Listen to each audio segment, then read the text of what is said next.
আচ্ছা, বলুন তো, বর্তমান বিশ্বে ক্রিকেটে সবচেয়ে বেশি এভারেজ গতি দিয়ে বল করা পেস বোলারটার নাম কি বলতে পারবেন?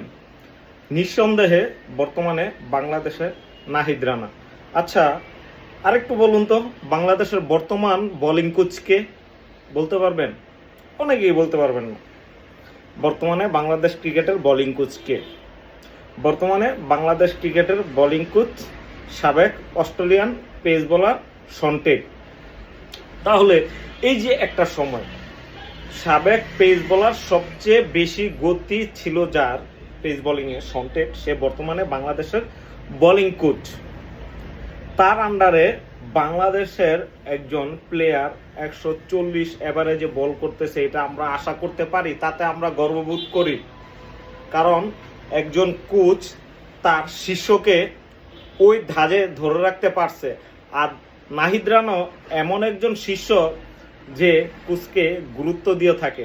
দেখেন, একটা পেস বোলার এভারেজে তার বোলিং 150 থাকে, 150 থাকে না, মাঝে মধ্যে 150 উঠে, পরে 151-52, তারপর আপনার 130-35 এরকম থাকে। কিন্তু নাহিদ রানা সম্পূর্ণ ব্যতিক্রম, সে সম্পূর্ণ ব্যতিক্রম। এখন পর্যন্ত নাহিদ রানার টানা 140 গতি দিয়ে আছে কয় ম্যাচে আপনাদেরকে জানিয়ে দিতেছি। 60 বল 140 কিলোমিটার উপরে কিভাবে তিনি নিয়মিত গতি পান আপনি চিন্তা করে দেখেন। 60টা বল 140 কিলোমিটার উপরে, 60টা বল হলে আপনার কয়বার?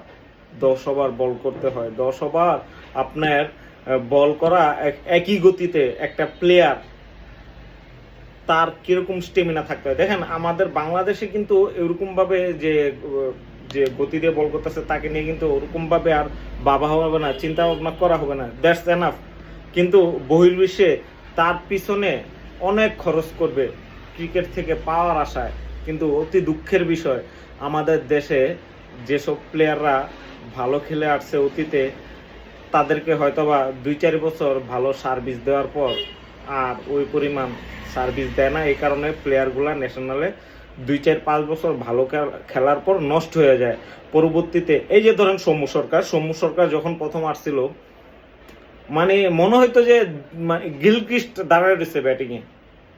তারপর ভালো খেললো, কয়েক বছর ভালো খেললো, তারপর সৌম্য সরকার হারিয়ে গেল। কারণ তাকে নিয়ে, সে একজন ওপেনার, বল করতেই পারে একজন ওপেনার, এই জায়গায় কোনো সমস্যা নাই। কিন্তু একজন ওপেনারে এমনভাবে খেলাইছে, কখনো 2 নাম্বার, কখনো 5 নাম্বার, কখনো 6 নাম্বার, কখনো 8 নাম্বার নিয়েও সৌম্য সরকারে খেলাইছে। তাইলে একজন ওপেনার কিভাবে তার ব্যাটিংয়ের এভারেজটা ধরে রাখতে পারে? তাই এই কারণে বলবো যে যারাই বাংলাদেশ ক্রিকেটে আসুক তাদেরকে যত্ন নেওয়া দরকার।